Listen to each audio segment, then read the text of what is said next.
Hello, Prof. Yeah, can you hear me, sir? Clearly. Okay, sir. Thank you so much, sir. Oh, you're welcome. Yes, sir. So we are waiting for your student. Okay. Well done, Prof. Yeah, thank you, sir. Well done. Thank you, sir. Thank you, sir. I said my current render support. It's okay. Thank you, sir. Well done. It's good to see you. Yeah, thank you so much. Correct. Prof. Shima, I couldn't make you co-host. How can I make no you problem. co-host now? No, how can you make me co-host? Yes. All you need to do is just click on my name. Go to participants. Go to chat. If you go to more, go to chat. Go to participants and go to more. You will see where you will make me co-host. It's only host that is there. It's only host that is there. Yes. Okay, maybe I will check the settings to see what's happening there. Okay. So, I'm not sure we have any of the students on board now. Yeah. There's only one person for now. I think about 2 or 3. Yeah, okay. Yeah, about 2 or 3. I saw some names today. Yes, I'm already seeing Kehinde. Yes, this is the main person I know. Okay. Kehinde is there. Okay.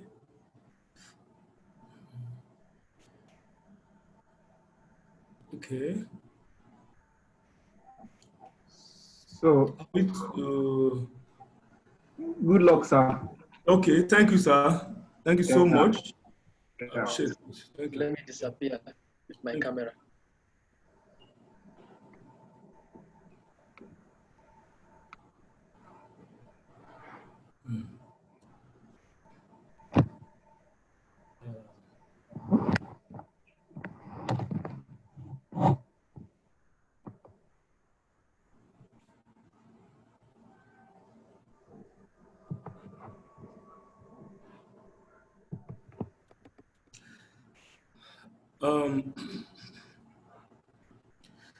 Good evening, students. I know I'm having Kehinde Olusesan as a student, the only student on board for now.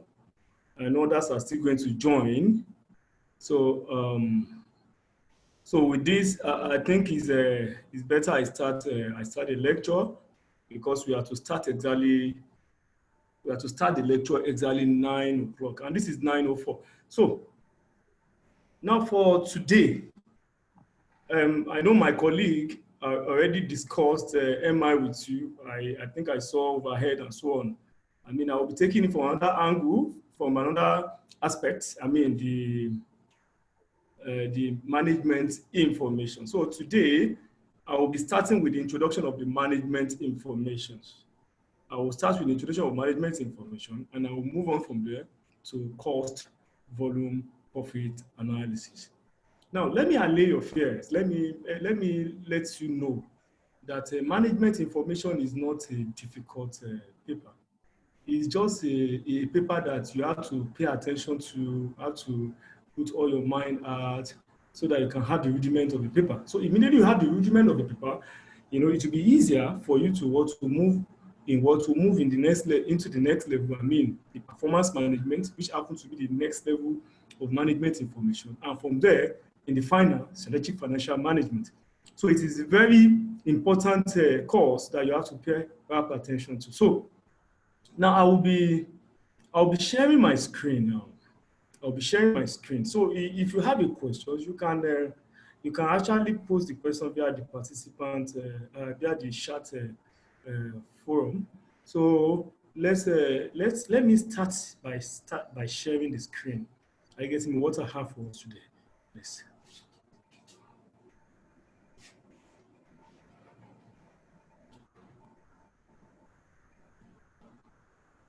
So I'll have to share the screen. Okay, please give me some time, give me some minutes, please. I will share the screen with you now. I'll share the screen with you.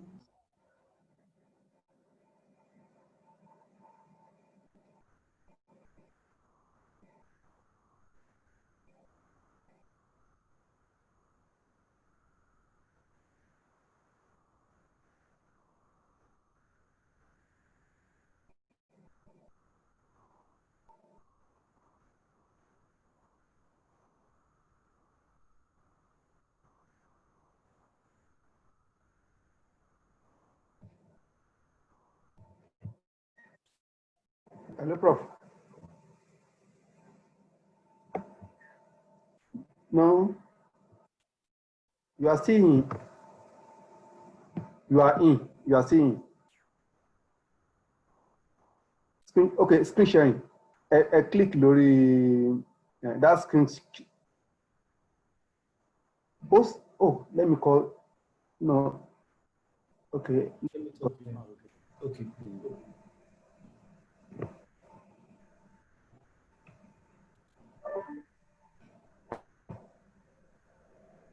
Prof. Taiwo, Yeah. kindly look at the bottom of your screen. You will see a green symbol where they write share screen. I've seen it. Once you click it, then it will take you to your screen and you will see It's host disabled participant screen sharing, please. Can host make you a co-host? Okay, they can transfer the host to you if that's the problem. Okay. Please help me resolve this. Yeah, you are not the host now. I can screen share now, right? Yes. Okay. Okay, yeah. Thank you. Thank you. Okay. Now, I'm sorry. We just have to resolve some a particular issue. So let me go back to you. As I explained the other time, I said management information is a very key course in ICANN, and it's very simple. It's only when you have it's only when you are able to manage it and you're able to understand the way it runs. That's where you'll be able to pull through in it. But I know I will demystify it for you. So let me look at what we have what we have here today, so that we can move from there. So let's look at what we have here today. I want to screen share now.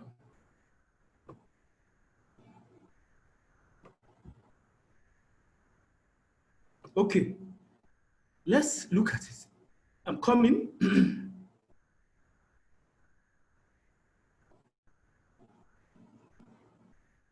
Okay, coming. Open.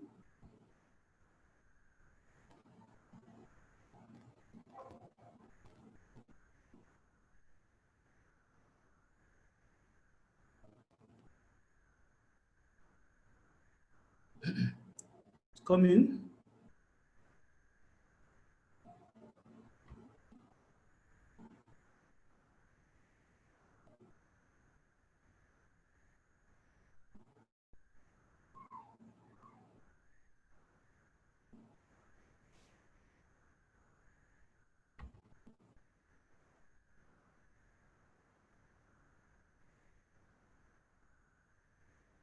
Coming, please.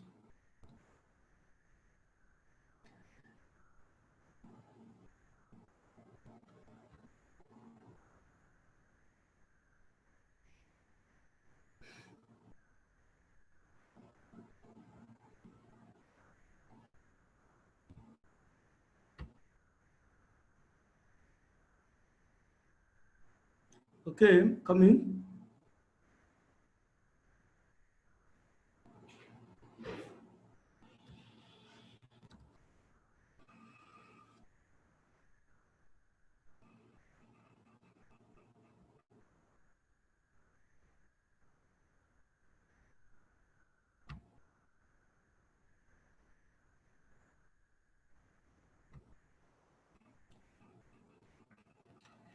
Okay. So we have our, let's go back to our screen. So let's now start the screen sharing now.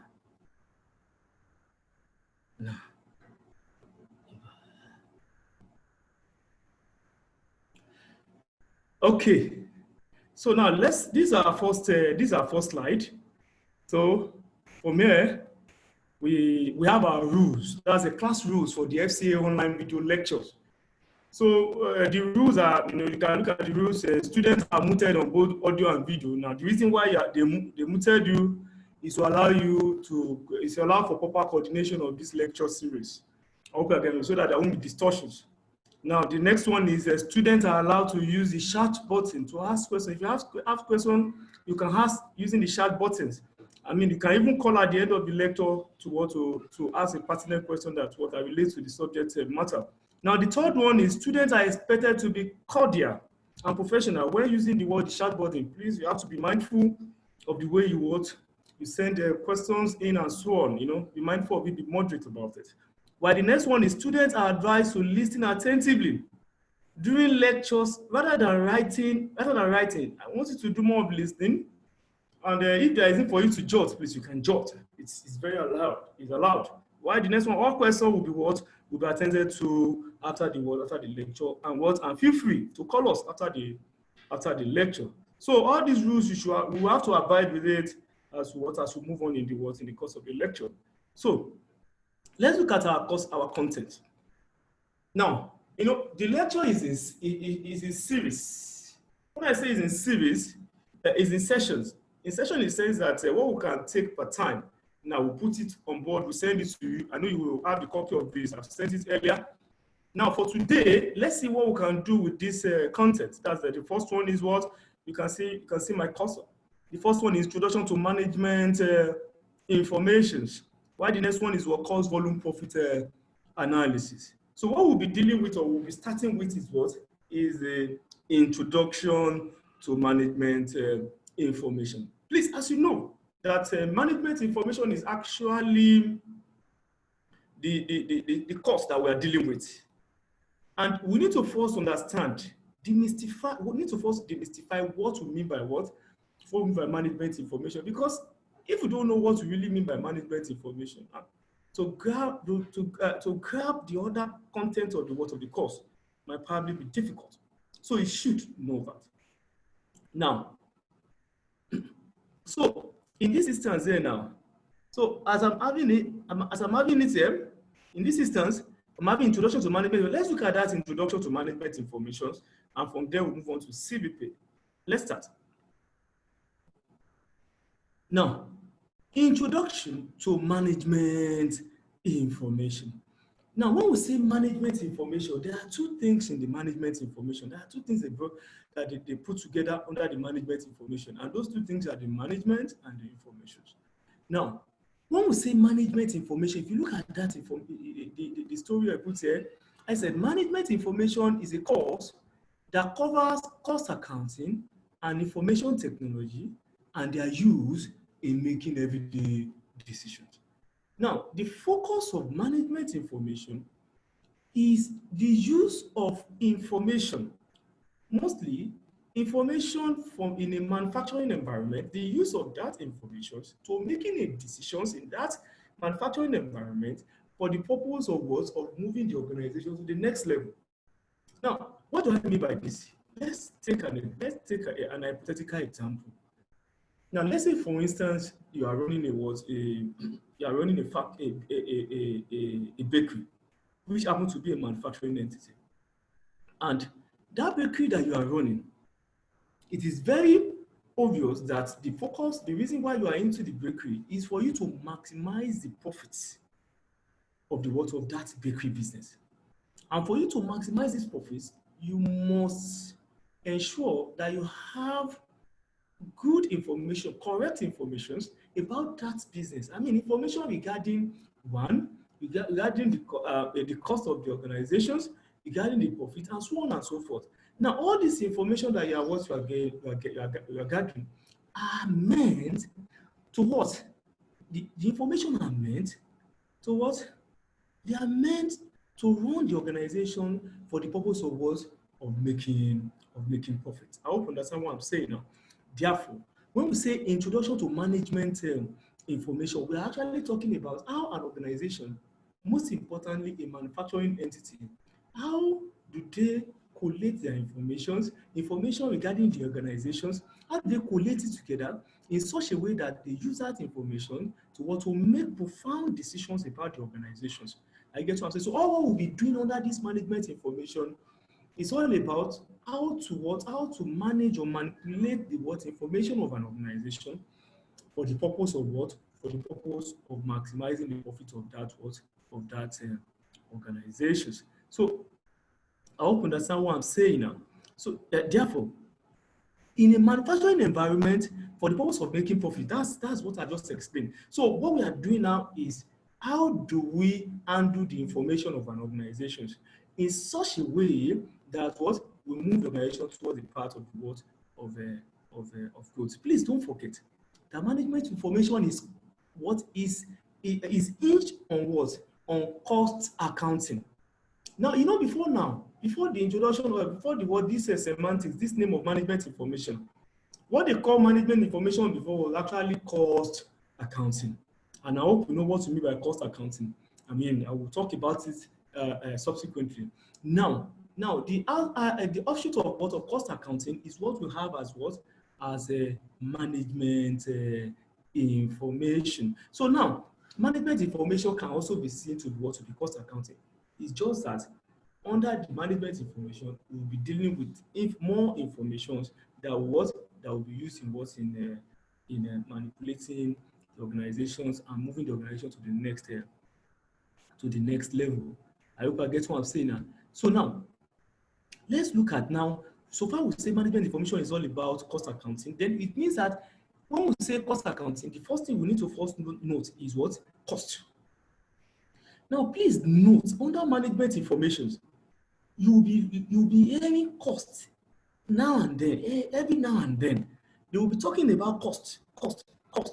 And the reason being that management information is actually premised on on cost accounting. How do we determine the cost of a product? Take, for instance, the example of the bakery business I told you the other time. That bakery business I told you the other time, that they are producing bread. Now, that bread they are producing, you must be able to ascertain as an accountant.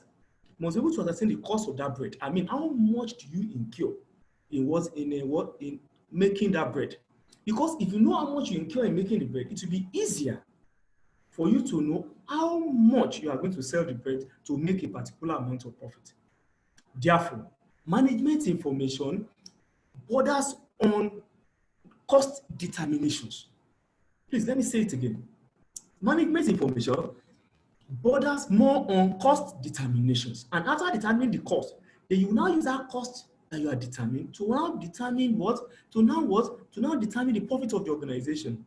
Therefore, when we say cost, what do we mean by cost? Cost is the amount used or spent in obtaining a unit of a product. Like the example I gave you the other time, a bakery that is producing bread. What's the cost of the bakery? What's the cost? The cost are the cost of flour, cost of sugar, cost of salt, and so on. It means that how much you spend on all these ingredients to make that bread, that's the cost. Then if you now say what is cost accounting, which is a major element of management information. Cost accounting is now what? Is that part of management accounting? Before I even look at the story they put here, cost accounting is just determining how do we determine the cost incurred on a product. What is the best way to determine the cost incurred on a product? That's more the simple way of explaining what is cost accounting. How do you know? What are the ways of ascertaining that a bread will cost what? Will cost 10 naira. I've looked at the flour, the sugar, the salt, the water, and all the elements or ingredients of that bread. How do you arrive at the fact that the bread should cost what? 10 naira. Now, what you have done to arrive at the cost of that bread, which is 10 naira, hypothetically, is what we call cost accounting, which is a major ingredient or major element of management information. So I hope you still remember what I'm saying. You still get what I'm saying.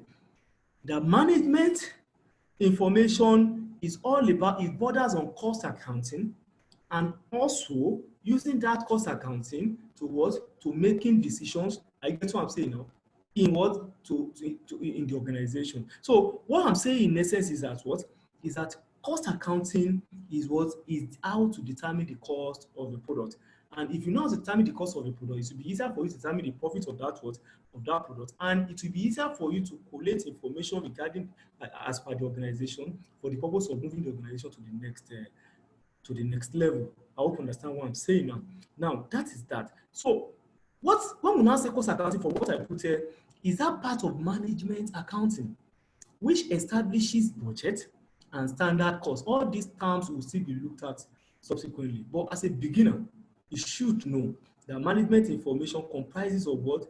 Of cost accounting, because in management information, we actually determine what exactly is the cost of a product and how do we determine the profitability of the what? Of the product. Now, is that part of management accounting which establishes budget and standard cost of operation?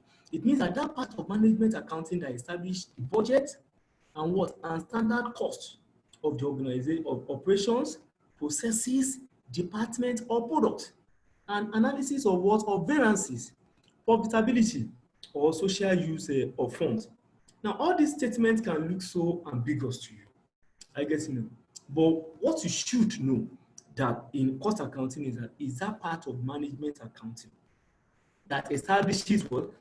The budget and what? And standard cost. I hope you know what is budget. Budget is an estimation of what you are looking at incurring in a particular period.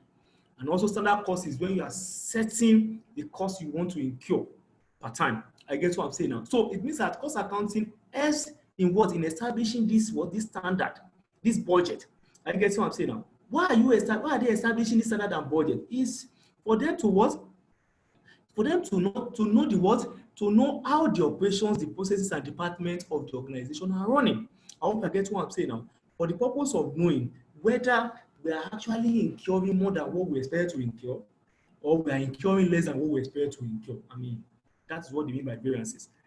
So if I were you in the exam, I will not bother myself too much on this definition per se. Just note that cost accounting is all about the ascertainment of cost of a product or of a process or whatever the what activity you are doing in the organization. How do you determine the cost?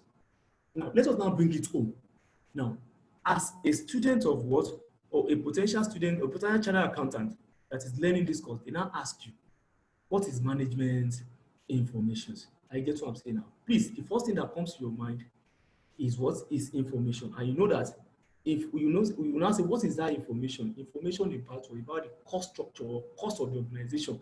I guess what I'm saying now. Information about the organization, about the cost of the organization, about what goes on in the organization, for the purpose of what? Of moving the organization to the next level. So management information is what. Now, if you look at it also, as we say, management information is all about cost accounting. It is also containing information, because you see information there, management information that is meant for the management of the organization, for the purpose of what? Of running the affairs of the what? Of the organizations. Now let's look at this, please. Now, as we said the other time, we explained cost accounting as what? As a way of determining the cost of a product. I guess what I'm saying now. Now, what are now the uses of cost accounting? If an organization is adopting cost accounting, or is kind of cost accounting, what are the uses? Why would I want to ascertain my cost? Why would I want to know the cost I incur on my bread? Why would I want to know the cost I incur on my what? On my bread or whatever I'm doing? Why would I want to? What are the uses of doing that? Of doing cost accounting uses. Now, the first thing is that what? Cost accounting will help us to ascertain and estimate our cost. I explained to you to help you to know how much cost do you incur on a bread, how much cost do you incur on a what? On flour, and so on and so forth. That's one usefulness of what? Of cost accounting. The next one is what? It also helps in planning and controlling of costs. You know, if you don't do cost accounting, there is no way you want to know how to plan and control your cost. I get what I'm saying. Let's say, for instance, as you are running the production of what? Of bread, your bakery. You need to what? You need to plan with your cost. You need to know how much you want to incur. You need to know how much you want to incur to produce the bread. You need to plan. You need to know how much bread, how much flour, sugar, salt, and so on. And you need to be able to control the cost if it's going beyond what you expect. That means that if you are doing cost accounting, it will be easier for you to what? To do planning and controlling of what? Of cost. That's one. The third one is decision making. Why are we even doing management information anyway? The reason why we are doing it is because we want to what? We have to make decisions. When I say we have to make decisions, it simply means that what? It's all about decision making. And why, when we are saying we are making decision for the purpose of what? Of growing the company or moving the company to the desired end. That is the third word useful. The fourth one is, how do we fix the selling price? Sometimes you ask yourself, how do they even determine the price of what? Of bread? How do they determine the price of tire? I guess, how do you know how much you need to pay for tire, bread, or whatever? The way you need to know, I get that is through cost accounting. That means that cost accounting will be able to know the appropriate price to charge per time. That's what? Fixing of what? Of selling price. The next one is inventory control. I hope you know the inventory. I will still move you through all these semantics in cost accounting. You will still get to know them subsequently. I mean, as we move on in the lecture. Now, the inventory control. When we say inventory simply means stocks. Like the bread that you are producing. What's the stocks of the bread? The stock is what? Is flour. I get me. What you use in producing that what you are producing is your stock. How do you control your stock? How do you ensure that you are not overstocking or understocking? You are not holding too much or less than what you require. To know how much entirely you should hold per time of the flour in your stock, then you need to do cost accounting. Why the last one is what? Measurement of efficiency. How do you know whether you are doing well or otherwise? I guess what I'm saying. Cost accounting will give us an insight into whether you are doing well or you are not doing well. I hope you understand what I'm saying now. So if you look at it very well, that is the usefulness of what? Of course, accounting. Now, what are now the objectives? What is the objective of cost? What is he aiming at? What is the objective of cost accounting? If you look at it, objective of cost accounting. If you see my cursor, you see them? Now, what are the objectives? The first one is what? For cost and profit determination. Cost accounting will help you to know how much will be your cost, how much will be your profit per time. I get it. You can see the way management information is going.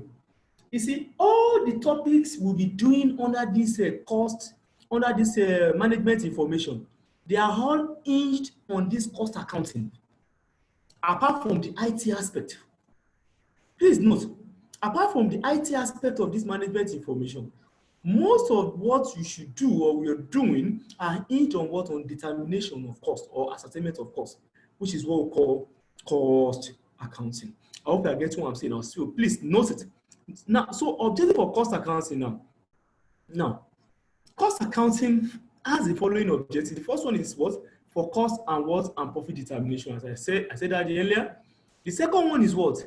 It helps in valuing stocks and work in progress. It helps us to know what is our stocks, what is the value of our stocks, and what's the value of our work in progress. I hope I get what I'm saying now. I hope you know what you mean by work in progress. Work in progress simply means what you are producing. I get what I'm saying. What you are using to produce what you are producing, like the bread you are producing. Assuming you have mixed your flour, sugar together. I get what I'm saying now. You are about using it to produce the bread. Then you say you have a what? You have a work in progress because it's what you are working on to producing what you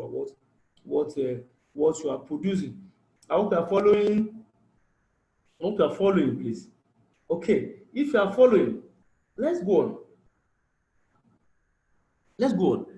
Now, valuation of what? Valuation of coming.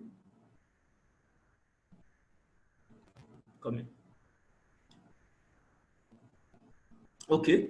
The next one is what? It helps in preparing budget, forecast, and other control data. It means that cost accounting will help you to prepare budget, forecast, and other control data. It helps you to know what will be the budget for how much you are going to spend in the next year, accounting year. I hope you get what I'm saying now.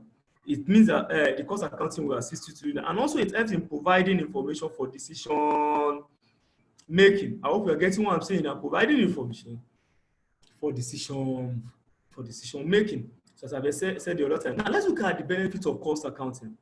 What are the benefits of cost accounting? Now, if they ask us benefits of cost accounting, then we can say one of the benefits is that it helps us to disclose profitable and unprofitable activity. If you are very good on cost accounting, it will assist you. I hope I get what I'm saying. That it will assist you to identify a venture that is profitable and a venture that is that is not profitable, so that you'll be able to know where to commit your resources. Now, the second one is identification of waste, particularly in relation to usage of materials and labor.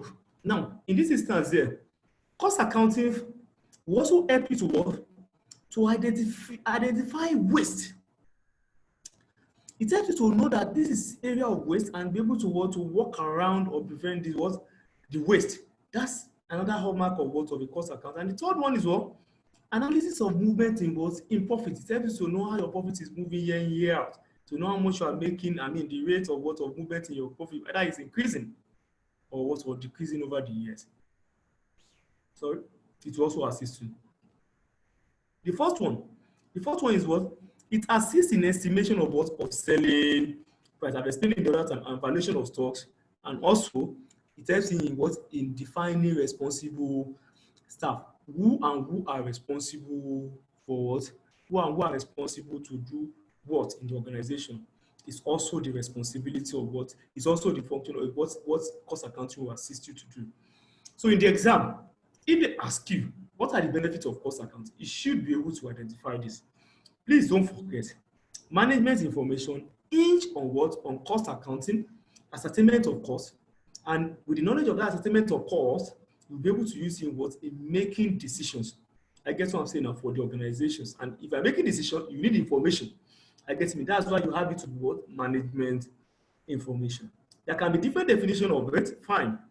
But the focus, if you look at even the cost outline, if you look at the cost, if you look at the cost outlined, I mean, if you look at the cost, the cost outline and what are the costs that topics that we're taking under the cost accounting and under the management information, you realize that most of them are hinged on cost accounting. So we'll still talk about them the more subsequently. So please note, as I said in the other time, that when you are doing cost account, when you are doing management information, you need to talk about cost accounting, and not only cost accounting. If you have ascertained cost, you must be able to use that what you have ascertained to make a profound decision for the organizations. I guess that is why you must have information, very good one, qualitative information that you use in making that decisions to move the organization to the next level. So management information also embraces information handling, and how you use that information to better the laws of the organization. That is why I will now move from what is cost accounting to what is information. I know you know what you have heard information from our school days, that information can be defined as a processed data. That as simple and as simple as ABC. I hope you know what is data. Data are raw facts. Facts that you could, like, probably you want to get information about something, and you administer questionnaire. If you administer questionnaire, you get data. I get what I'm saying now. That data you now get now, they are raw. You have not processed them. I get me. When you now subject that data you have collected to processes, I guess what you have not processed it, then you now have what we call information. So that's why I now say information can be defined as as a processed data. I hope I get what I'm saying now. So it simply means that what we are doing under management information is also all about collecting information, the data of the organization. What data of their sales? How much have they sold? How much have they purchased? What is their asset like? How many assets have they acquired at what cost? All this data, you bring them together, you process them.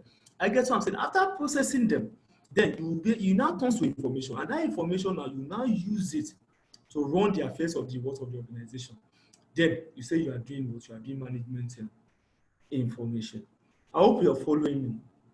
Therefore, it means for you to have a good management information in place, there must be information, and that information is processed data. Now from there, we now look at what are even the qualities of good information.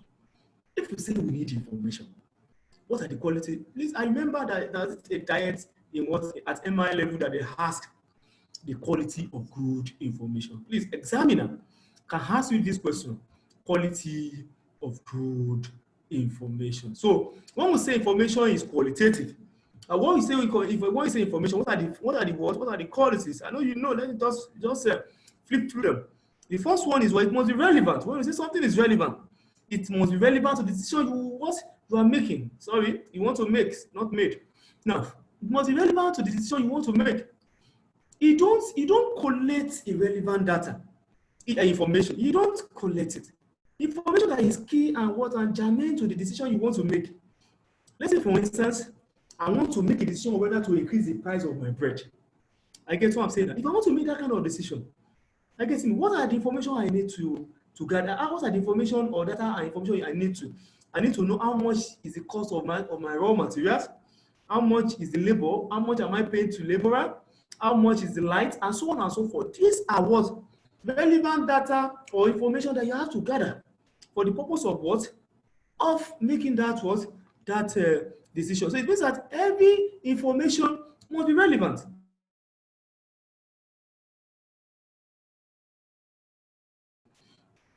When I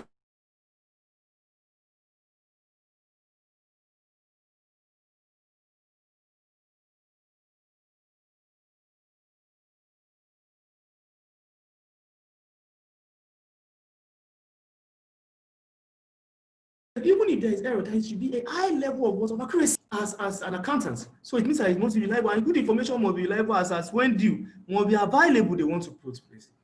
Must be available as a when due. What's even the essence of information when you can't have it at when you need it?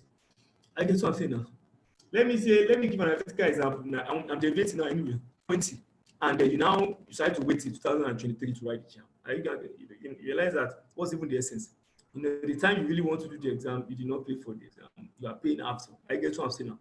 That means that it means that good information must be reliable, must be available as when due. When you need it, you should have it part time. That's when you say you have a good information. The next one is user confidence. The information must be realistic. It must not be ambiguous. It must not be vague. It must be what you can relate with. It must not be something out of the blues. I hope I get what I'm saying.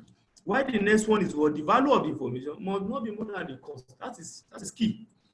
Why will I want to gather cost? Why will I want to gather information when I know that what I'm using that information for, I get the value of it is lower than the cost of even gathering that information. I hope you understand what I'm saying. I want to use that information. And the value of what I will be getting when I use that information is 1 million naira.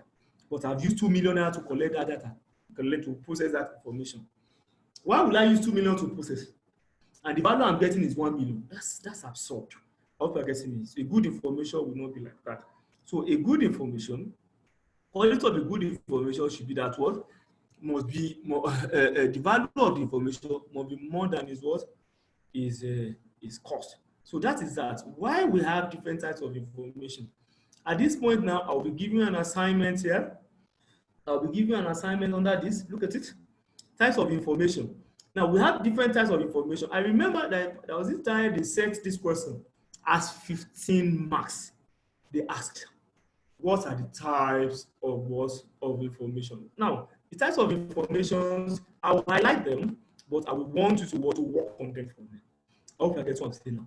Look at the types of information you can have. It was strategic information, tactical information, operational information. Now, let me just briefly talk about them. And I will now go into the assignments you do for me under this topic. One. Now, the types of information, we say we have three: strategic, tactical, and operational. Now, when we say strategic, that's at the highest level of the organization.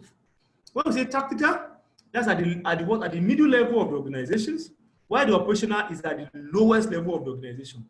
It means that the managers at the highest level of the organization will need the information that they will use in running the affairs holistically of the organization.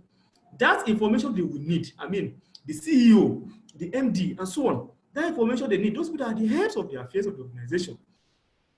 It's said to be what? Strategic information. Why tactical are the middle level managers? What are they used to schedule their tasks every now and then? I hope I get what I'm saying now. That information they use in doing that is said to be what? Tactical information. Why the operational information are the shop floor workers I guess what I'm saying now? The shop floor workers, I mean the laborers, the masons, the laborers, what are the information they need to work? I guess that information is categorized under operational information. So you can now agree with me that these three types of information also actually coincide with what? With the three level of what? Or the three levels of what? Of, uh, of management. I hope that's what I'm saying now. So what you now do for me, let's look at the next slide. Assignment. Explain the three types of information identified in the body of this lecture material. Now, the three types are the strategic, operational, and tactical. I mean, I want you to explain them and give me four, let's say 3 or 4 features of each of these types of information. I guess that's an assignment that I will want to work on. I get me. That happens to be my topic 1. But before I wrap up the topic 1, I just need to quickly put you up to speed with that working 1. So topic 1. Now the topic 1, I briefly explained the management information, and from there I explained that management information is what is premise on cost accounting. In fact, before now, they call it cost accounting. But now in the new syllabus, they call it management information because they added IT to it. They added other topics that will make a good accountant to be able to use that cost information to make decisions. I hope I get what I'm saying. And from there, I actually dwell on what is cost accounting, the uses, the benefits, and so on. And from there, I move on to information, because no way you talk about management information that you not talk about information. I explain what is information. I also explain what are the qualities of a good information, and I also explain what are the types of information, and I give an assignment of to talk about the types of information and just briefly explain them. So that is what is topic 1 as my introduction to management information. It's not difficult. It is all about cost accounting and the ascertainment of cost, and after ascertainment of cost, then you use that to manage the affairs of the organization. So it's all about cost. I get that. So this cost entirely comprises of both cost accounting and IT. I hope you know why they put IT, because they know that recently in the world, you need to be technologically inclined. You need to be able to use IT to fast track information for the organization, so that you can use it in making decisions for that organization. I hope you know, in our own organization now, we are also using IT, to run our affairs. I get it. That's why you can see us on Zoom as we're talking. So, Kendo Lucius, thank you for being on. So I will continue this lecture now. This is the first topic. So in the content we have if you look at our content very well, we have let me go back to the content. Let me go back to the content. If you look at the content, we have introduction to management information, which we talk about, and we're now going towards cost, volume, profit analysis. Cost, volume, profit analysis. So let's look at cost, volume, profit analysis as a topic. Now let me sound this. You see, this topic, called cost, volume, profit analysis, is a topic that you need to pay attention to. I think they have said this topic they have set this topic about 3 times in the last syllabus. If you look at November 2014 questions, November 2014 of History of Chartered Accountant Foundations, we have a CVP there. You can check it. I think they said it like 3 times in the last syllabus. So what I want to do today is to put you up to speed with what you mean by cost, volume, profit analysis. And I know at the end of this discussion, I know you will have something to take home for the cost, volume, profit analysis. Now, let's start. When we say cost, volume, profit analysis. There are three things in cost, volume, profit analysis. Now, those three things are what? The cost, the volume, and what? And the profit. What do I call it? The cost, the volume, and the profit. Let's start with the cost. When I say cost, what do I mean by cost? What do I mean by cost? Cost, as we talked initially when we talked about MI, when we talked about introduction to management information, cost simply means what you incur as a manager in producing what you are producing. Let me put it that way. If you are producing bread, what are the costs you incur in producing the bread? I get it now. I know you can mention those costs. Those costs are cost of flour, cost of sugar, salt, and so on. That's for the first one. Cost. So cost is all about how much do we incur in producing whatever we are producing. The next one is volume. When we say volume, how many of that bread do we produce? That is volume. Now, in the exam, they may not say volume, they may say activity. I hope I get what I'm saying. Activity and volume are the same thing. Volume simply means how much of that product are you producing? Now, profit simply means what is your benefit, what is your gain in even producing what you are producing, what you have produced. I hope I get what I'm saying. Now, it simply means that you want to strike a balance in between by saying cost volume profit analysis talks about the interrelationship of what? Of cost of productions and profits made at different volume. Look at it again. I'm trying to tell you, and I will save it what we have here, but the interrelationship, how is cost of production, how is it relating with the profit you are making at different level of what? Of volume you are producing. I hope I get it. If you're doing that, you are saying you are doing what? You are doing cost, volume, profit analysis. I get it. Let me break it down for you. I'm still going to back to my bread. Please, don't mind me. I like eating bread a lot. I'll still go back to my bread. In the bread I'm making, I want to look at what is the relationship of cost of producing that bread and the profit I'm making on that bread at different bread volume, at different units of bread I make. Let's say, for instance, when I make 100 breads, I get what I'm saying now. How is my cost and profit relating? When I make 200 bread, which is the volume now, how is my cost and what and profit relating? If the bread I'm making, even I made is actually 1,000 bread, what is the relationship between the cost of producing the bread and the profit I made? I hope you get what I'm saying now. That relationship that subsists between the cost of production and the profit you made at different level of what? Different level of output is said to be what? Is said to be what? Is said to be your cost volume analysis. I hope you understand what I'm saying now. That's your cost volume profit analysis. So for my cost volume profit analysis now, for my cost volume profit analysis, let me read what you have here. Cost volume profit analysis, you also call it break-even analysis, please. If you don't call it CVP, you call it break-even. But it's more appropriate to call it cost volume profit analysis. I will still explain the reason why it's more appropriate for you later. Now, cost volume profit analysis is the study of the interrelationship between cost, volume, and profit at various levels of activity. Now, what I meant to put here is what? Is the study of the what? Of the interrelationship between the cost of production and profit.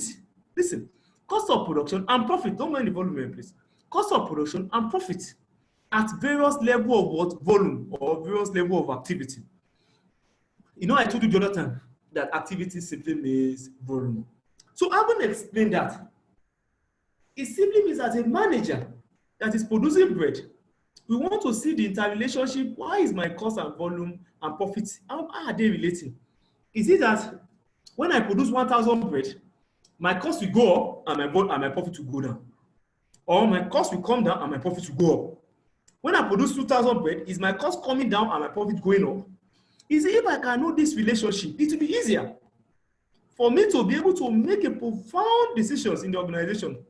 And some of the decisions can be that how many of this bread do I even need to make per time so that I will be able to achieve the profit desired? I hope you're getting it now. I can also make a decision that how many of this bread do I even need to make?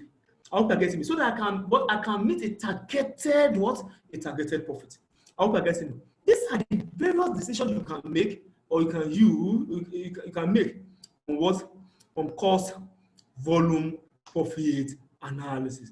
I hope you're getting me. So I can also reframe the topic, the definition, like saying that cost, volume, profit analysis is a decision-making topic that help a manager to understudy the relationship between the cost of production and its profits at different level of level of output. I hope you can get what I'm saying. So that is my cost, volume, profit analysis. And from what I said it's a decision-making topic. I get it. So a manager will want to make a decision. I hope I get what I'm saying now, of how much of this bread do I need to produce to make 1 million naira profit? How much of this bread do I need to produce to cover my costs? How much of this bread do I need to produce to do this and that and that? All these decisions are captured under cost, volume, profit analysis. I hope you understand what I'm saying now. Now, having explained the meaning of cost, volume, profit analysis, then I quickly now go to assumptions. Now, you want to ask in the exam, at this level, examiner might ask you to list some of the assumptions of CVP. I hope you're getting me. I hope you know what we mean by assumption. Let me explain. Let's go back to economics. When they say the higher the price, what do you say? We say the lower the quantity demanded. I get what I'm saying now. Provided all things being equal. I hope you get what I'm saying now. The higher the price, the lower the quantity demanded. Vice versa, all things being equal. You should have asked yourself, what do they mean by that all things being equal? All things being equal simply means that provided other factors affecting demand remain unchanged. You know that other factors that affect the demand, except the price, yeah? It can be taste, it can be fashion, it can be different things. Provided all these other factors are not changing, then if the price goes up, the quantity will come down. That's an assumption. It means that assumption simply means what must be held constant? What are those things that must not be seen to change if you want to use CVP to make decisions in the organization? What are those things that must not change? I hope you get what I'm saying now. So now, those things are what we call assumptions. So in the exam, examiner can now ask you, or cannot ask you to now say, you should list 5 or 6 assumptions. If they say 6 assumptions, they can put 3 marks, they have 5 marks. I guess you should be able to know. Now, the first one is that if analysis can apply to one product only or to more than one product if they are sold in a fixed sales mix. What do I mean by this? Cost volume profit analysis actually focus on what? On the fact that the organization is producing only one product. I hope you understand what I'm saying now. It is assumed that you are producing only one product. If you are producing bread, it should be that it's only bread you are producing, you're not producing meat pie and other product. You're now saying that, assuming you're now producing more than one product. I hope I get me. Assuming you are producing more than one product, it simply means that the ratio at which you are producing or selling those products must be constant. What do they mean? Assuming you are now producing more than one, maybe 3 or 4. Maybe you are producing bread, cake,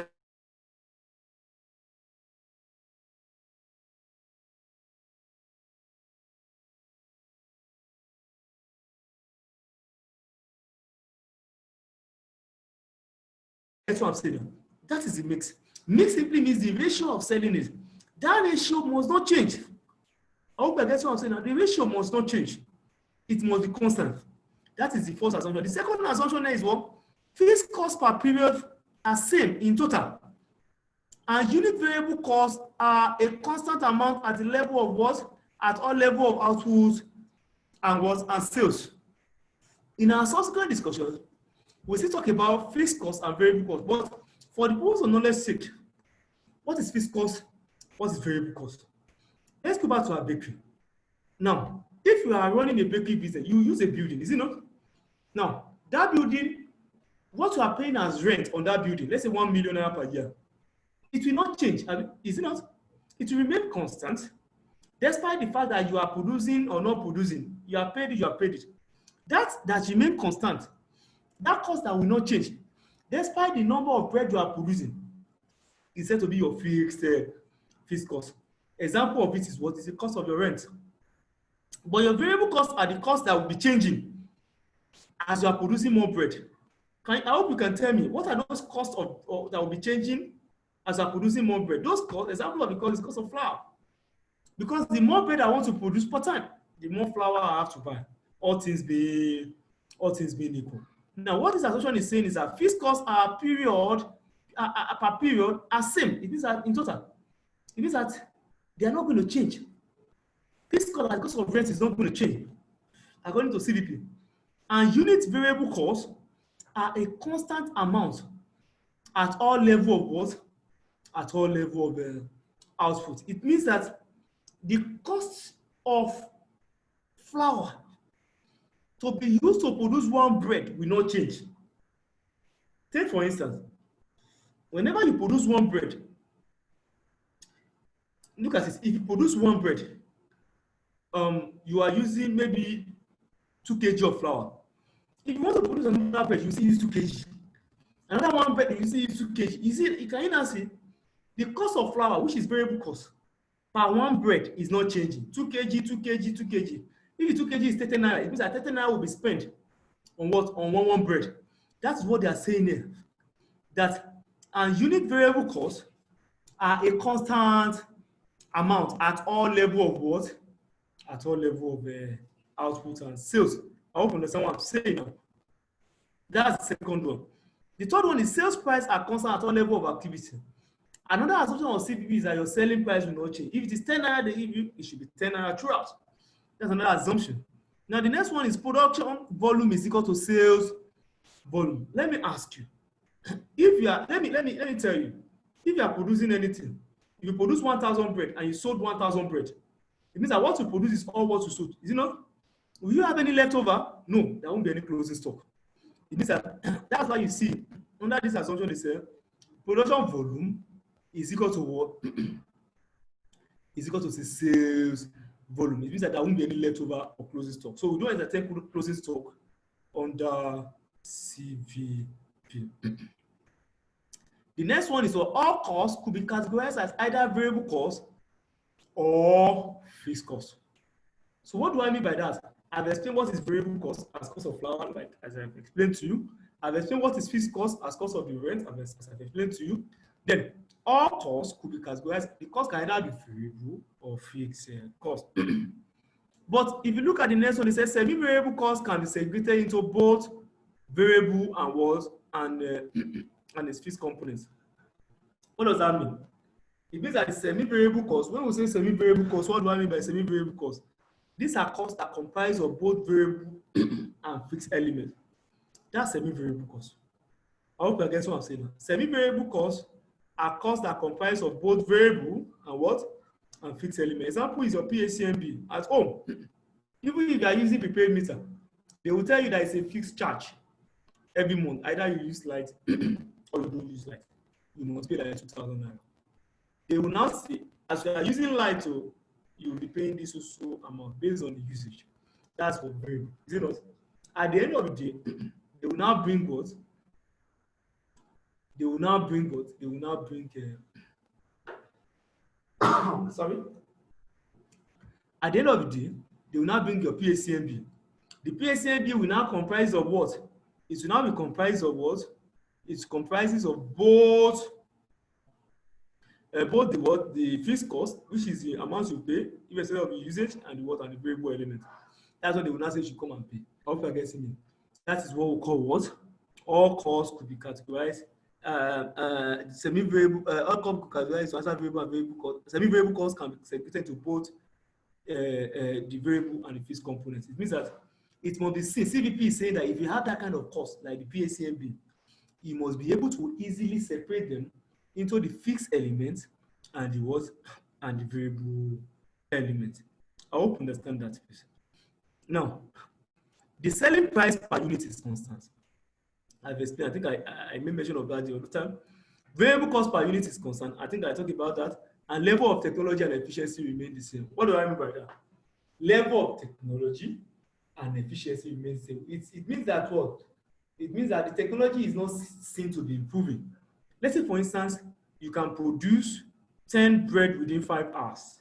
Assuming you are using manual means or the way you are producing 10 bread within 5 hours.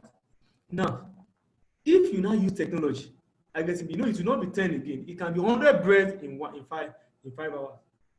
That means that the technology have actually distorted the CVP assumption. Therefore, under the CVP, the technology and efficiency remain the same. Now, I've been able to explain what is CVP to you, that is a decision-making topic that helps us to know the interrelationship between the cost of production and the profit at different level of what? At different level of output. I hope I get what I'm saying now. And I told you that it's a decision-making topic. A manager uses it to what? To make decisions. If you are a manager, let's say for instance, I mean, our student candidate, if you want to become an accountant, I get what I'm saying now. Obviously, you will make a decision at the end of the day if you are a manager. Now, if you're now making that decision, one of those things that will help you in making that decision is CVP. I hope I get similar because it will be easier for you to be able to understand the nature of your cost and how your cost is what is relating with your profit at different level of what you are producing. I mean, maybe it's bread. I guess so quickly you'll be able to know that okay, I must not produce more than 100 a day. I must not produce more than 200 in a day. I guess what I'm saying now. These are what CVP will assist you to do. So what we'll be doing under this CVP henceforth is decision making. In your exam, they were also in November 2014. Go and check it. Foundation, November 2014. You can put it down. November 2014. I have a question there that one under the CVP. I hope you're getting me. And the question was about 20 marks, 20 marks question. I guess what I'm saying now. But if I finish now, you should be able to do the question. It's not difficult. I guess, and from there I explain what is the assumption of what of CVP. I've explained that the fixed cost must be constant, variable cost per unit must not change, only one product is produced, and if more than one product, the sales mix must be constant. And I've told you what is sales mix. That's the ratio at which you are selling those products. The sales price must be constant, the volume must be equal to production volume must be equal to sales volume, and so on and so forth. Now, after knowing this now, then what's the next thing to know? Please note.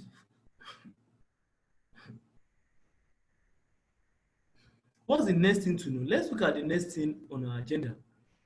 I guess what I'm saying. You know, I told you that I want to use it to make decision. Let us now look at application of CVP. How do we apply it to our everyday life? Please, I don't want you to cram MI. Just use your intuitions, use your intellect to follow me. I guess what I'm saying now. And you see how practical management information is. I hope that is practical. You see the way the practicality of what of management information. And let's look at the application of what of CVP model. They have to put model on model, please. Application of CVP model. Now, how do we apply CVP?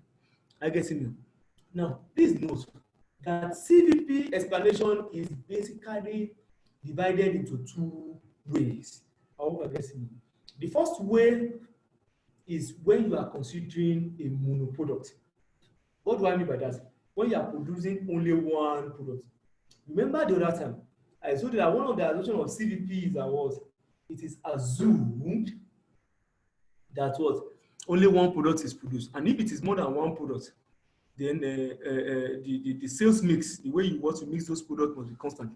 So the way you now go about the application of CVP, whether look at it from the angle of whether you are dealing with mono products, one product, or whether you are dealing with more than one product. I hope I get it. But at this level of MI, I get it now. In your exam, you will be dealing with what? With when you are dealing with one product. I hope I get what I'm saying now. You are not going to deal with more than one product for now. Now, if you now get to the next level, which is performance management and skill level, They will now combine one product and what are multi products. That's when you are producing more than one product. Now, for the purpose of this class, I get it now. Our focus will be on what? On one product. Examiner will not go beyond it. But if you look at your pack, emphatically, it is only one product they ask us to teach you. I guess what I'm saying now. So you pay attention to it. Let's look at it. Now, there are a series of formulas that you have to contend with in making your decisions. I guess what I'm saying now, under the CVP. Now, in the exam, for the purpose of the exam, you need to be able to chew these formulas, assimilate them, because they will not supply them in the exam. I hope you get what I'm saying now. You are the one that will understand this formula. So after this class, I will expect you, maybe by tomorrow, I know you'll be tired this evening. Now, by tomorrow, you now try to jot down these formulas and try to memorize them and try to look at the connections in this formula. So let's look at the formula. Please note, this formula is not exhaustive in itself. It's not. There are still other ones, but basically what you use for this exam, is this. Let's start. Hey, the first one, to determine the break-even point in unit. Now, under the CVP, I told you that CVP can also be termed as break-even point. Now, CVP can help you to know what is your break-even point. Take, for instance, if you are talking with your friend and they say, that's my break-even point. You know, what does that mean? That's the middle point. That's the point where I neither make profit nor loss. That's the point where I'm at the middle. I guess what I'm saying now. It means that when an organization is saying this is my break-even point, or this is my break-even unit, or this is my break-even sales, what does that mean? It's saying that this is the number of units of the product I need to produce. I hope you're getting me now. For the purpose of what? Of maximizing my what? For the purpose of what? Of neither making profit nor loss. Look at it again. Break-even point is the point that you need to get to, or the number of units of products, the number of sales of the products that you need to do in such a way that you will neither make profit nor what? And if you are neither making profit nor loss, it means that you are at the middle. At the middle in the sense that, let me be hypothetical about it. Let's go back to our factory bakery business. In the bakery business, if I want to say, Mr. Kehinde Olusegun, please, can you determine the number of bread I need to produce and sell for me to cover my cost, but not making profit yet? That person is technically telling you that, Kehinde Olusegun, can you please determine my break-even point? Are you clear with the explanation? So can you now see that point of break-even is a point that every manufacturer will want to get to at any point in time?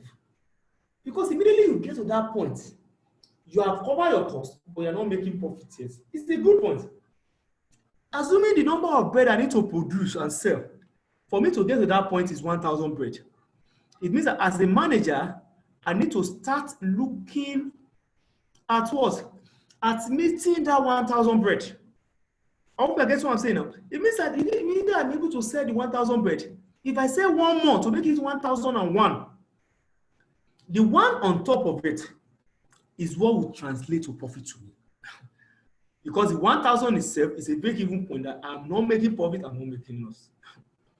If I now ask you, what if you now produce 999, which is not up to 1,000, it means that you are making a loss because it's even below the break-even point. I hope you understand the analysis. I hope I get what I'm saying now. So if you understand that, a manager will want to know your break-even. So I'm a break-even point. To know what is my break-even point. To know it, one, please, before I move on into the formula, there are some concepts you need to know. If you look at the November 2014 questions, the examiner asks you, what is the break-even unit and what is the break-even sales? Break-even units and break-even sales, they are two different things. I hope I get what I'm saying. Break-even units and break-even sales are two different things. Units is what you can produce that you can count. If I say 500 bread. That's number of units. That's, they're not asking me, what's break-even in units? It means that what's the number of bread I need to produce to neither make profit nor loss. That's one. Two, if it is break-even in sales, sales is now including money now. It's money. It means that how much in money worth of sales I need to make to neither make profit nor what? Nor loss. I hope I get what I'm saying now. So it means that that is the break-even in sales. But break-even in units is how many units of the product that I need to produce. Are you getting me? For me to neither make profit nor loss. So you'll be able to differentiate between the two, break-even in units and sales. So that when you see in the exam, you won't make it, it won't be clumsy. But they ask it in that exam. Now let's start with the first one. Application, the first one, how do you determine the break-even point in units? That's the number of bread I need to produce for me to neither make profit nor loss. I hope I get what I'm saying now. Now, that for you to determine that, it will be total fixed cost over contribution per unit. Total fixed cost over contribution per unit, or you can also call it contribution margin. Now, what do I mean by this? Listen. If you want to determine the number of units for you to produce to break even, you want to know how much is your fixed cost. That's the cost of rent. I say what was fixed cost the other time. You divide it by the contribution per unit. What's contribution per unit? Contribution per unit is the same thing as what selling price minus variable cost per unit. What does that mean? It means that if I know that my rent is 1 million and the selling price of the bread is 10 naira and the variable cost is 6 naira. It means that it will be 10 minus, because the contribution per unit is selling price minus variable cost per unit. 10 naira minus 6 naira, how much is that? That is 4 naira. So it will now be total fixed cost, which is 1 million over 4 naira. That will give you 250,000 bread. I hope I get what I'm saying now. That means that you need to produce and sell 250,000 bread for you to neither make profit nor what? Nor loss. So now that means that in the first thing you need to look at is what is the break-even in unit, which is the fixed cost over the contribution per unit. That is one. Now let's now look at break-even point in sales value. I've explained to you that unit is different from sales. I think I explained that the other time. Because if you look at the unit, look at it. This is a unit. This is unit. Total fixed cost over contribution per unit. And contribution per unit is the same thing as selling price minus variable cost per unit. But if it is sales, look at it. It is total fixed cost over contribution margin ratio. You want to ask me, what is contribution margin ratio? Contribution margin ratio simply means selling price minus variable cost per unit over selling price. I guess what I'm saying now. So it simply means that if I'm looking at my break even in sales, what will I do here? I'll just say the fixed cost, which is the rent. I will just divide it by the what?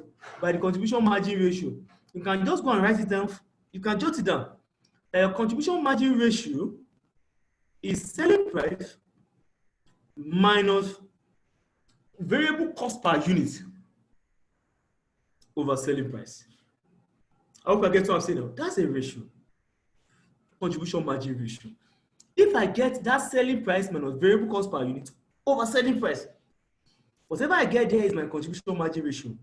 I will now divide my rent by that what I arrive at under the contribution margin ratio. Whatever I get is break-even point in value. I hope I get what I'm saying now. So you should know what is break-even in unit, and what is break-even in value. In unit is fixed cost over selling price minus variable cost per unit. In value, it's fixed cost over contribution margin ratio. And I say your contribution margin ratio is the same thing as what? It can also be called contribution per sales ratio. Contribution margin ratio can also be called contribution per sales ratio, or you can also call it what? Selling price minus variable cost over selling price. Whatever you get break-even points in sales. in sales value. Sorry. So that's that. Now that is the second formula you need to contend with. The third one is number of units to sell to make a targeted profit. That's another decision making by CVP. If you want to make so much profit, let's say I want to make $500,000 profit. So if I'm making $500,000 profit, what does that mean? It simply means that an $500,000 profit is a targeted profit. For me to know how many bread I need to produce and sell, for me to make that $1 million profit, then I must be able to use this formula. Formula number C. Number C, which is what? Number of units to sell to make a targeted profit. What is the number of units? The number of units is now be one. Total fixed cost plus targeted profits over what? Contribution margin. Total fixed cost plus targeted profits over what? Contribution margin. I told you what do you mean by contribution margin the other time. Contribution margin still the same thing as what? As your contribution per unit. But your contribution margin ratio the other time is what? The same as contribution per sales ratio. So what we are looking at here is number of units. You know, this is now unit now, it's not sales. How many bread now? Unit of bread I need to sell for me to make a targeted profit, let's say 1 million. I will just say, what's my fixed cost? You know, my fixed cost hypothetically was 1 million naira, as I said, and my profit I want to make is also 1 million. 1 million plus 1 million is equal to 2 million. I add the two together and now divide it by 1 by the difference between selling price and variable cost per unit, which is the contribution margin. Whatever you get is the number of units to sell to make a targeted profit. They can also ask you that total sales value in naira required to what? To achieve a targeted profit. What does that mean? You know, the number C will happen to be in units, but this one is in value now. So value is in value. How many in money time? How much sales in money time are we going to make for us to say that we are neither making profit nor loss? Now, that you can determine by saying, by adding what? Total fixed cost plus targeted profit, the way you did this in C. But what you are dividing them with them is what differs. In this place now, you are dividing by contribution margin ratio. And your contribution margin ratio is still the same thing as what? Selling price minus variable cost per unit over what? Over selling price. I hope that is clear. I get in it. So in the course of the lecture, I will tell you how to arrive at the contribution margin and how to arrive at the contribution margin ratio. That will be the fourth formula you have to note. The first one in break-even in unit. The second one is sales in unit. The third one is what? Unit to achieve a targeted profit. The fourth one, which is D, is what? Sales to achieve a targeted profit.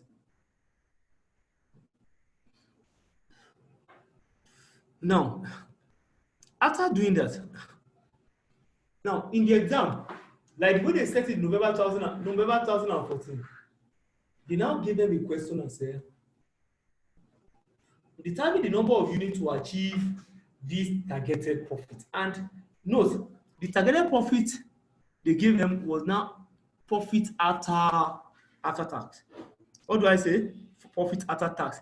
When I say profit after tax, what do I mean by that? It's profit after you must have removed what? Must have removed tax. Please note, for the purpose of this exam, do not use profit after tax in computation of your what? Of your unit that will break even or that will achieve that profit. Because profit after tax, they must have removed tax from that profit. And government is the one removing tax. And government is baseless. They do not have any basis of removing tax. I hope you are getting what I'm saying now. They have no basis whatsoever of removing or determining the amount of tax to be removed, because even that tax itself, I hope you are getting what I'm saying now.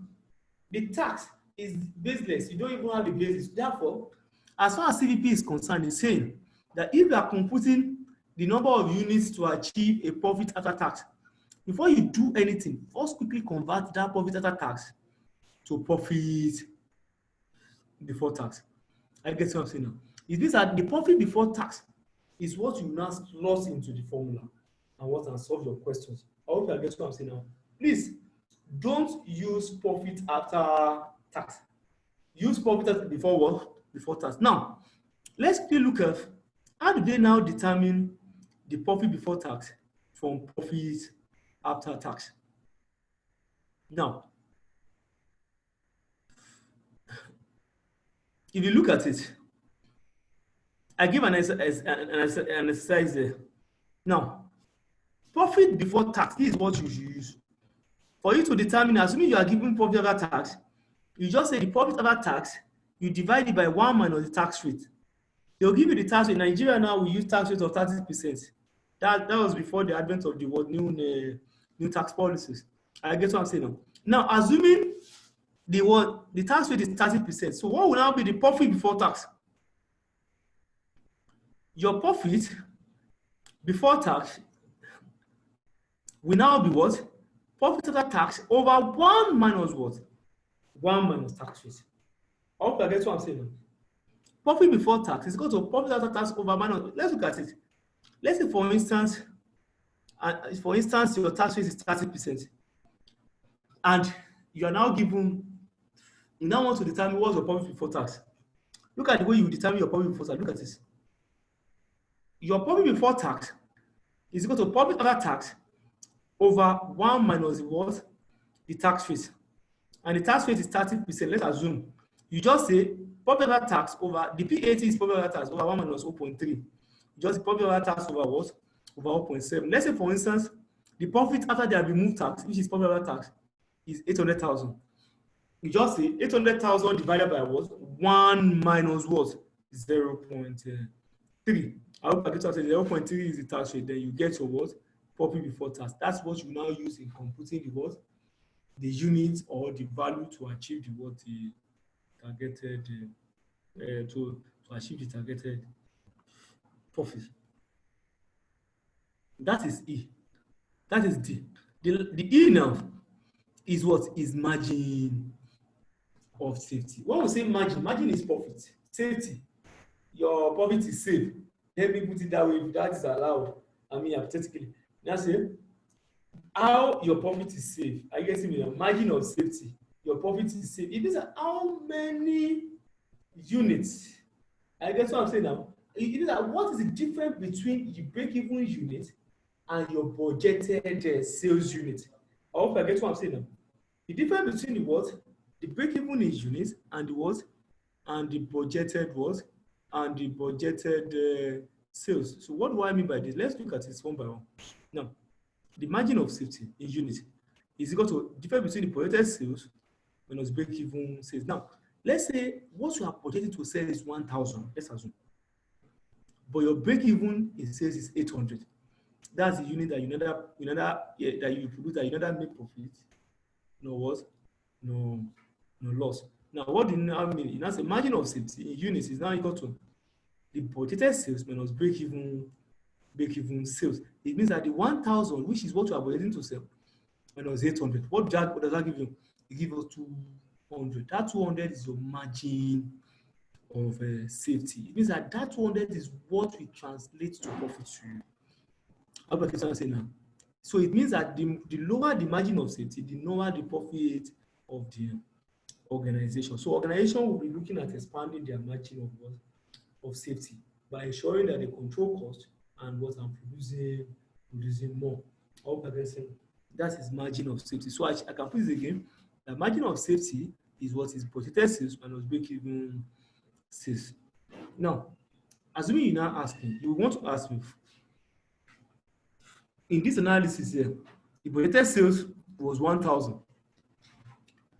Why the break-even sales was 800? That give you what, 200.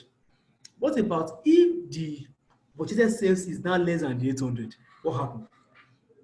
You know, in this one, budgeted sales was 1,000 and break-even sales was what, 800. That's profit. But assuming the budgeted sales is 600 or 500, it means that it will be 500 minus 800. How much is that?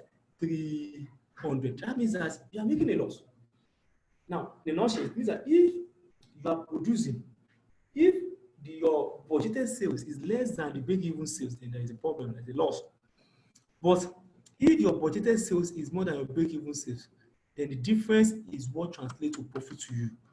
That means that if the difference is 100, that means that 100, if you say that 100, that is what will translate to the profit. That's what we mean by margin of safety. It can also be in what?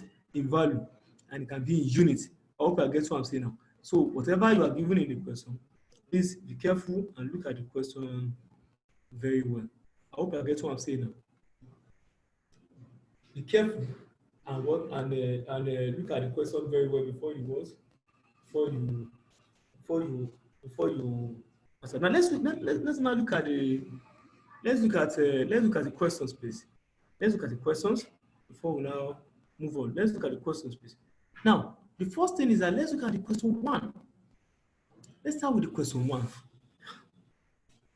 When I say question 1, let's look at illustration 1. Bako Limited Kano produces a single product. This is how the examiner will give this to you. I guess in it. Bako Limited Kano produces a single product. With the selling price to be what? 20 naira. The selling price of the product is 20 naira. And the variable cost of the product is how much? 12 naira. I hope you are still with me. When they are selling the products at 20 naira, and the variable cost is 12 naira. I hope you know the variable cost. That's the cost of flour, sugar, and so on. Now, and the fixed costs are what? 120,000 naira. That's the cost of the rent. Take for instance, assuming Bako now is producing and the cost of the rent, which is the fixed cost, is 120,000. What is selling is 20 naira per one, and the variable cost is what is 12 naira. They now say you are now required to determine the following. Look at what we are asked to determine. The first one, break even in point in units, break-even point in units, and what? And in naira, I mean sales value. I've explained that there are difference between units and what? And sales value. Now, 2, what number of units will be sold to achieve a profit of 40,000 units, 40,000 naira? You see, this 40,000 naira is what? Is please, my light, I will need to, the light to soon go off. The way it's giving me a sign. So please, I'm sorry. So I'll still continue because you know the visuals will probably be what's blurred. But please forgive us for forgiving for that. Now you are required to determine the following. Now look at it. The first one, second one, the third one is if the tax rate is 40%, how many units will be sold to make a profit of 20,000 naira after tax per annum? Okay, these are the 3 questions you are given. Let's start with the first question. The first question is that you are required to determine 1, the break-even point in units and the sales value. Let's start with that. You know, I told you that when you are determining the break-even point in units and in value, what do you do? Look at it, please.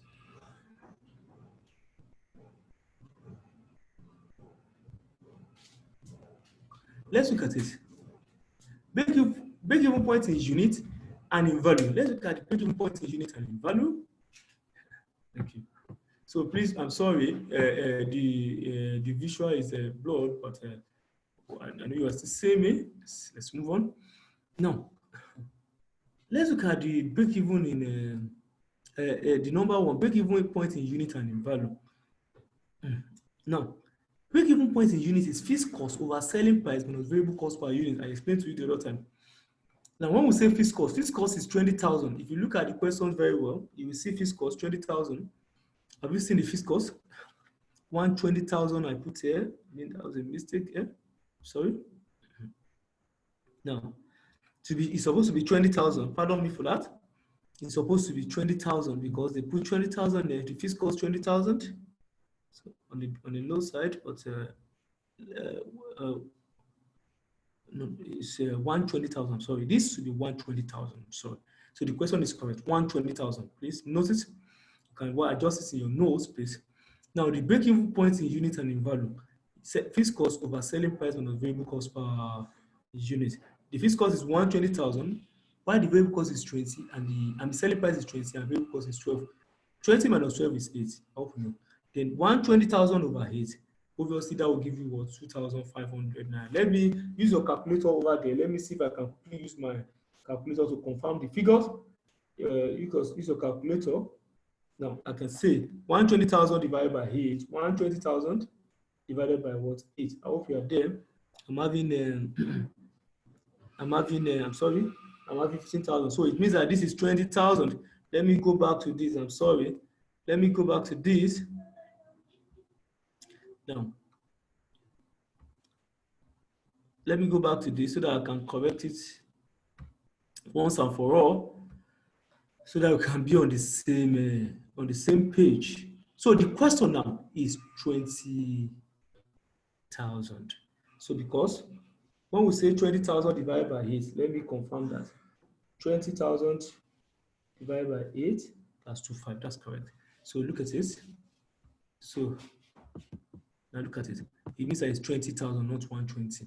So please, Kende Olusesan, please, can you kindly put 20,000 in the question? So that's what we're working with.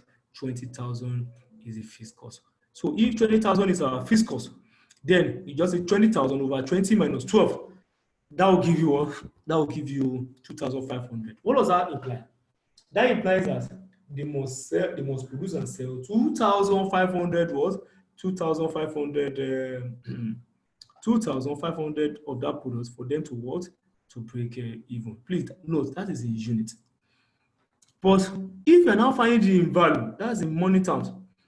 No, you already know what's your selling price. If I know the units, I multiply it by selling price, it will give me what? The value. I hope you know that. Let's look at it. If you look at this very well, you see, break even in value. It is what? The break even in unit. What was the unit that we had the other time? What was the unit that we had the other time? We have it to be 2,500 as the answer. Then if you multiply by the selling price, which is 20 naira, what do you have? 50,000 naira. Can you now see? This is in naira. This is in unit. Hypothetically, let me go back to the question. Hypothetically, Bako, we need to produce what? And sell 2,500 units of the product. Why the sales, I mean the money worth of it is 50,000 naira. That's the first question. So in the exam, if they ask you to determine the break-even in unit, break-even in unit is what? Fixed cost over selling price on a variable cost per unit. But if it is in value, whatever you get in unit, yeah, you now multiply it by what? By the selling price. I hope you get what I'm saying. So that is that. Number 2, units to sell to achieve a profit of 40,000 naira. Let's look at it. Is that profit after or before tax? If they did not make mention of anything about it, then it will be profit before tax. But if they specifically made mention that profit is what? Is after tax, that is when you now need to do the conversions back to what? Profits before tax. So let's look at this, please. Now, in this one now, they say what number of the units will be sold to achieve a profit of 40,000 naira per annum? It means that how many units of that product will you sell to achieve a profit of 40,000 naira per annum? But if you don't forget, you know, we actually brought out a formula to that effect. Look at it. Number 2, unit to sell to achieve a profit of 40,000 naira. Now, that unit is what? Is fixed cost plus profit over selling price minus variable cost per unit. Because if you look at it very well, it will now be fixed cost plus profit over selling price minus variable cost per unit. So if that is the case, our fixed cost was 20,000, you know, our profit is 40,000 because they did not make mention of the fact that the profit is after tax. They are just so silent that profit that you assume that is profit before tax, and you will not need to do any adjustment on the profit. I hope you get what I'm saying now. So therefore, as we are having in the answer, your unit sold to achieve a profit is now the fixed cost is 20, the profit is 40. You now divide it by what? Selling price minus variable cost. Selling price is still 20, while variable cost is 12. If you divide this 60,000 divided by, you have 7,500. It means that look at the interpretation. If I don't produce 7,500 of that bread, assuming they are producing bread anyway, you will not be able to achieve 40,000 naira profit. If I don't produce how many units? 7,500 units of the bread. I guess what I'm saying, or the product. What's even the product? Of the product? You will not, the company will not be able to make 40,000 naira profit or targeted profit after just targeted profit. So you can see the way we put it now. So that's the way you will explain. Please, after you have computed in ICANN exam, please endeavor to write the meaning of your computation. That is very sacrosanct here. It is very sacrosanct for you to be able to write, the meaning of your words, of what you are, like this one now. You need to achieve, I'll just say the unit, you can see the way I put it, the unit to achieve 40,000 naira profit is how many units now? 7,500 units. Let's look at the third part of the question. Now, the third part of the question, look at it. Let me even go back to the question per se. The third part of the question says, if the tax rate is 40%, you can now see what I'm saying. They are now identifying the tax rate now to be 40%. How many units will be sold to make profits of what? Of 20,000 naira after tax per annum? Can you now see now? The profit of 20,000 naira is after tax. And I told you, you don't recognize tax. As far as this CVP is concerned, you need to convert the profit after tax to profit before what? Before tax. Before you now use it in the question. I get what I'm saying. Therefore, if you look at the way they computed it, if you look at it, said, they even asked you to just compute the profit before tax. Look at it. Because if you look at the question, they said, if the tax rate is 40%, how many units will be sold to make profit of 20,000 after tax? How many units will be sold to make the profit of 20,000? Look at it. Now, the first thing is that you need to convert the profit after tax to what? To profit before tax. Look at the formula. Profit before tax is equal to profit after tax minus 1 minus tax rate over 1 minus tax rate. Now, that profit before tax that you are given is what? Is 20,000. I hope you have seen the 20,000. Profit before tax is 20. Profit after tax is 20,000. So I will convert it to profit before tax. I'll just say 20,000 divided by what? 1 minus what? 0.4. 0.4 is your what? Your tax rate. If you divide it, whatever you get is 33,333 naira. Now you look at it. 33,333 naira 0.33. If that's the case, that simply means that after they have removed profits, that was when it's you have to be 20,000. But before the profit is removed, the profit before they remove the tax is 33,333. So 33,333 is the profit before they remove tax. But after they now remove tax of 40%, you now have 20,000, which is profit after tax. You can confirm it. If you compute 40% of this and you remove it from this 33,333, you will get 20,000. Now, as an assignment here, you will now what? You will now determine how many units of that product we achieve what? This profit. Please make it the second assignment. I gave you the first assignment as the features of the world, different level of information, strategic, tactical, and what, and operational information. What are their features? The second one is now you now complete this question by determining the number of units to achieve this 33,333. So that is that for that questions. So we will now need to just introduce these third questions. I guess what I'm saying now. We need to introduce these third questions. Then we'll be continuing from there in our lesson, in our next class. I hope you get what I'm saying now. Let's look at it. This question happened to be a question in 2017 in skill level. I decided to put it here so that I can advance your knowledge on CVP, so that whenever you get to the exam, it will be easier for you to to attempt it. I hope I get what I'm saying now. So let's look at the question. I'm probably read the question today. I'll just give an insight to the question, and we'll close for today. And I will be missing the next. Let's look at this illustration 2. Uber Chucks Limited manufactures and sells a single product. The following data has been extracted from the current year's what? From the current year budget. So a company called Uber Chucks Limited manufactures and sells a single what? A single product. The following data has been extracted from the what? From the current year's budget. What are the information? Look at it. The contribution per unit is how much? 8 naira. That's the contribution per what?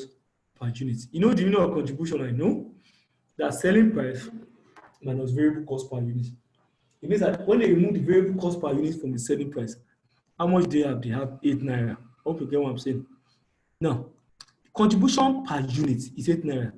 Total weekly fixed cost. In these things that it's supposed to be annual, but the examiner decided to put week there so that you'll be able to know that we have 52 weeks in a year. I hope you're getting me. For 1 week, how much is their own? Their fixed cost is 10,000. While in a week also, the profit they make is how much? 22,000. What they give us here is in weeks. The fixed cost is in weeks, and the what? And the profit is in what? Is in weeks. So please notice. Why? Lastly, contribution to sales ratio is how much? 40%.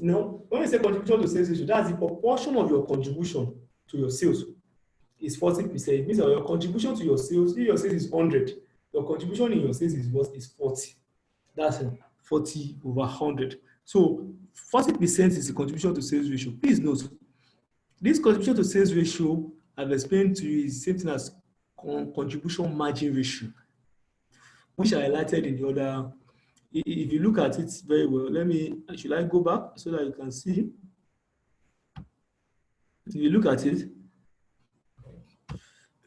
when I was giving it, I said contribution margin ratio. Have you seen it? This contribution margin ratio is the same thing as what contribution sales ratio. I hope I get what I'm saying now. So let's look at it, please. Now, if that's the case, let's now continue the question, please. Let's continue. So let's look at. So I've given you what exactly are the contents of the questions. Now, did I say the company's production capacity is not fully utilized? It means that the company can still produce more, but maybe because of the constraints of the customer, or the customers are not buying the way they should. Therefore, there is still a possibility of producing more if the customer demands. The company's production capacity is not fully utilized in the current year, and 3 possible strategies are under consideration. They now identify 3 strategies. Strategy 1, strategy 2, strategy 3. Okay, they identify 3 strategies are under considerations. I hope I get what I'm saying now. Now, each strategies involve reducing, look at it, let me sound it again. Each of these 3 strategies involves reducing the price. I mean, if you reduce selling price, based on the law of demand, the quantity will go up, is it not? It means that they are now making that kind of strategy of that law of demand by reducing the selling price. I get what I'm saying now. In the current year, and on all units sold, with a consequent effect on the volume of sales. They don't need to tell you that the volume of sales will go up if the price reduces. So we're having different 3 ways of reducing the price, and that's what they put it as strategy. Look at the strategy. Strategy A, B, and C. For strategy A, can you see the reduction in the price? Reduction is the unit selling price. How many units? How many? 2%. While in weekly sales volume output, the demand will go up by how many? 10. You can see increase in weekly sales. This will also be increase in weekly sales. If the price reduces by 2%, what happens to the demand? Increase by 10%. That's strategy A. If the price for strategy B, if the price reduces by what? By 5%. What happens to the quantity demanded? Increases by what? 18%. Strategy C, if the price reduces by what? By 7%. What happens to the quantity demanded? Increases by what? 25. Each of these strategies, note, will be what? Is what you want to pick. I guess what I'm saying, as far as this exam, this is a past questions, please, in 2017. Now, the company does not hold inventory of finished goods. If you look at the assumption of CVP the other time, I told you that production is equal to sales. That's what you produce is what you sell. You can see they also repeated it in this icon question. He said the company does not hold inventory of finished goods. There is no closing inventory. They now ask you, required.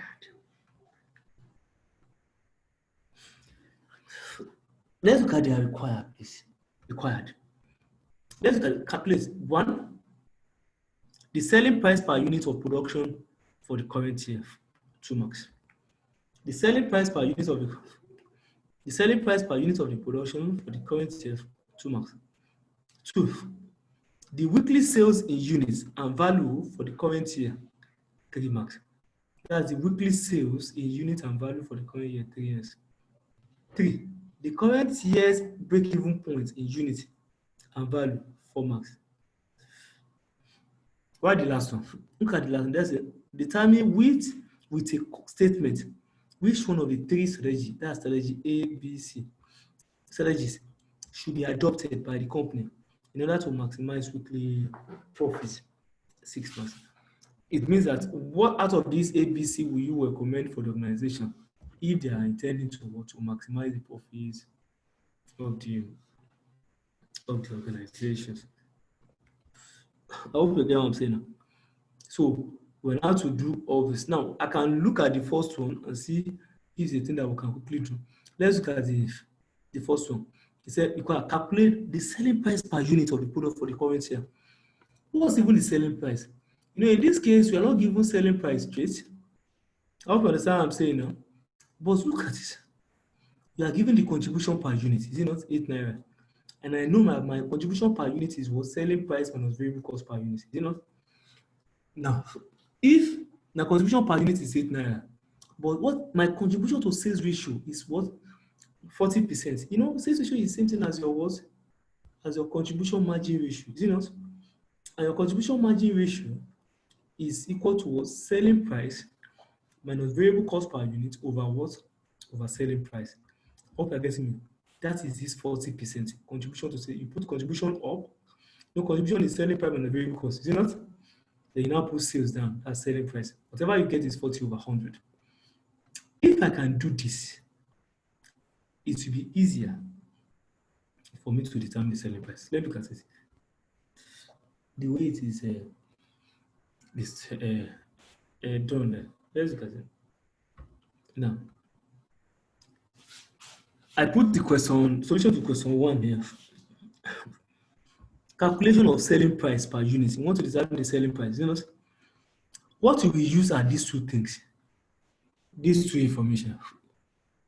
You know, they give us the contribution to sales ratio to be 40%, and they give us the contribution per unit to be what? 8 naira. Now, you know that contribution to sales ratio is seen as contribution over sales. Is it not? Look at the contribution to sales ratio is equal to contribution is what is contribution over sales? Contribution is selling price minus variable cost per unit. You now place it over selling price translated over 1. Now, but what is selling price minus variable cost? Is it not the variable cost? Is it not the contribution? Look at it. Contribution per unit is how many? 8 naira. So instead of me to put selling price minus variable cost here, I get what I'm saying now. What will I put there?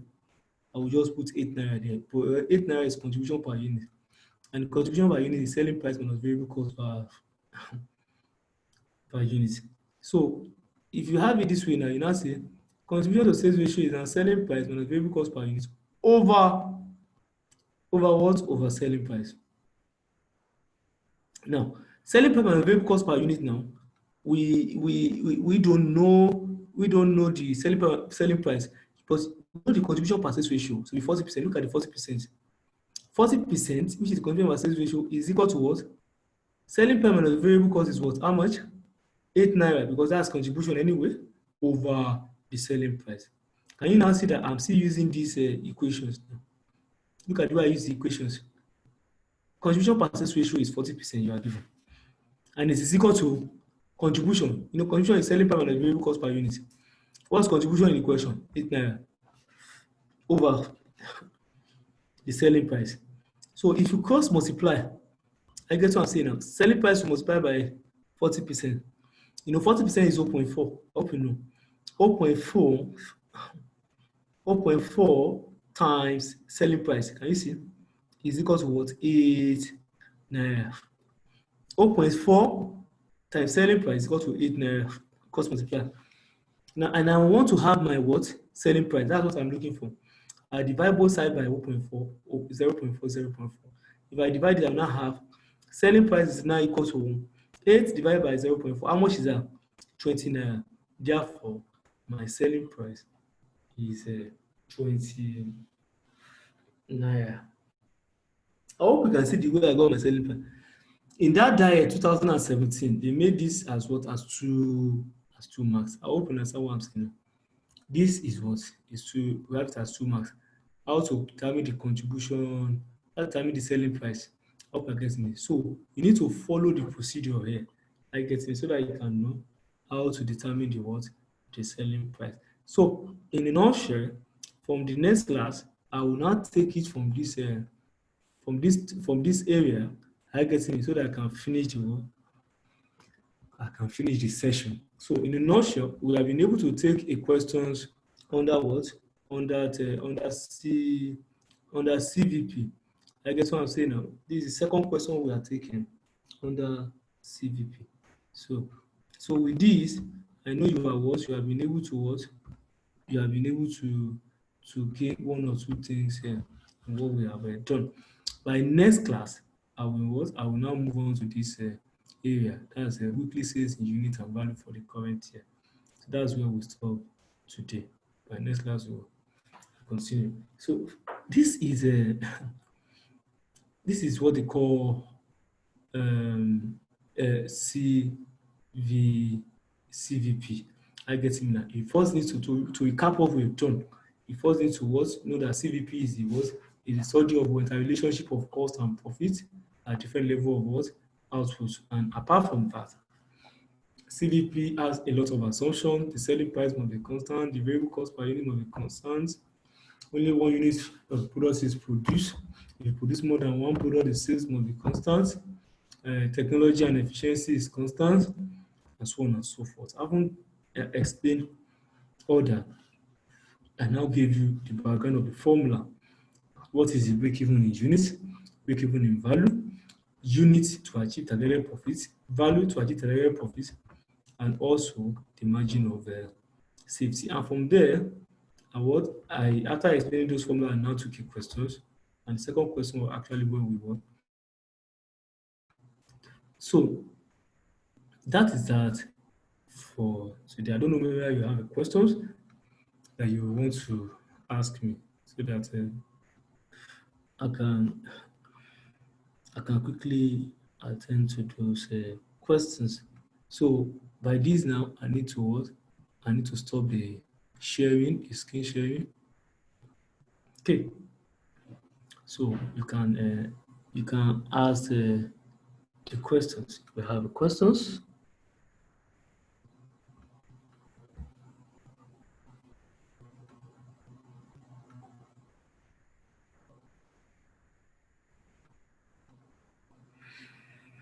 Is there any questions, please?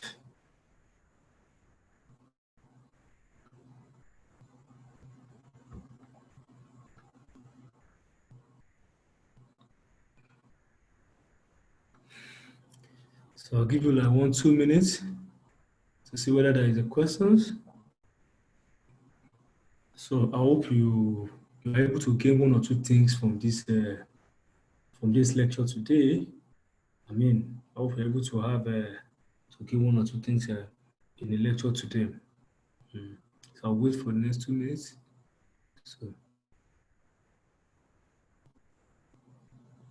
So please try to do those assignments. I get what I'm saying. Like, you can even submit them to me via the WhatsApp if you can. I get what I'm saying now. You can even give a call to me one-on-one. I hope you can see me. You can give a call to me one-on-one. So is there any questions, please?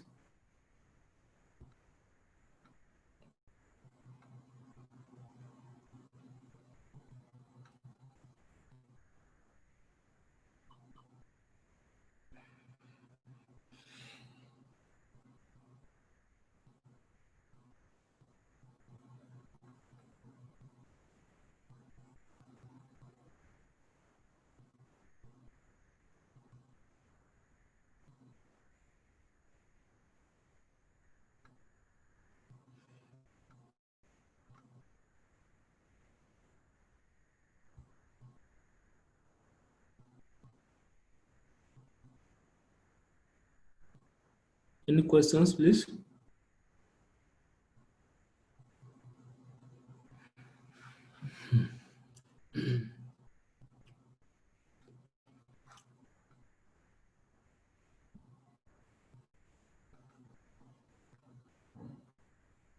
Okay. Okay, in the absence of no questions, Prof. Shima, can you hear me, sir? I will need to close the class in the absence of no questions, please. Prof. Tao, you call me? Yeah, I'm saying that I'm done today. I'm looking at ending the meeting.